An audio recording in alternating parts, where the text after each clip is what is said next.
एक दफा एक कमजोर और बूढ़ा आदमी अपने बेटे, बहू और अपने 4 साल के पोते के पास रहने के लिए गया।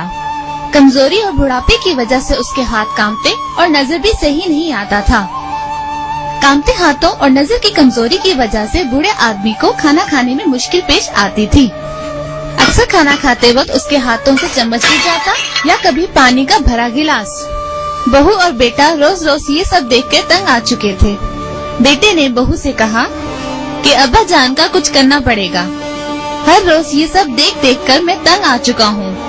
कभी प्लेट गिरती है तो कभी दूध। मेहमानों के सामने तो मुझे अलग शर्मिंदा होना पड़ता है। चुनाचा मियाँ बीवी ने इसी दिन बूढ़े आदमी के खाने की मेज अलग कर दी और खुद दूसरे कोने में एक अलग मेज पर बैठ गए। अब सारे घर वाले एक मेज पे आराम से खाना खाते और बूढ़ा आदमी अलग बैठा रहता। चूँकि बूढ़ा आदमी खाने के बर्तन तोड़ देता था, इसलिए उसके लिए एक लकड़ी का प्याला लाया गया ताकि तोड़ फोड़ से बचा जा सके। बूढ़े वालिद को अलग करके अब मियाँ बीवी खुश थे। अलग बैठकर कभी कभी बुजुर्ग की आंखों में आंसू आ जाते, क्योंकि वो अपने आप को अकेला महसूस करते थे। 4 साल का छोटा बच्चा ये सब कुछ खामोशी से देख रहा था। एक दिन शाम के वक्त बाप ने देखा कि बच्चा कुछ बना रहा है। उसने बच्चे से पूछा कि तुम क्या बना रहे हो। बच्चे ने जवाब दिया कि मैं आपके और अम्मी के लिए एक लकड़ी का छोटा सा प्याला बना रहा हूँ, जिसमें मैं आपको बूढ़ा होने पर खाना दूंगा।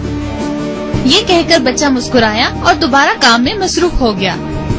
ये सुनकर वालिदैन खामोश हो गए और उनकी आंखों में आंसू आ गए और एक दूसरे को कुछ कहे बगैर देखने लगे कि हम अपने वालिद के साथ कैसा सलूक कर रहे हैं।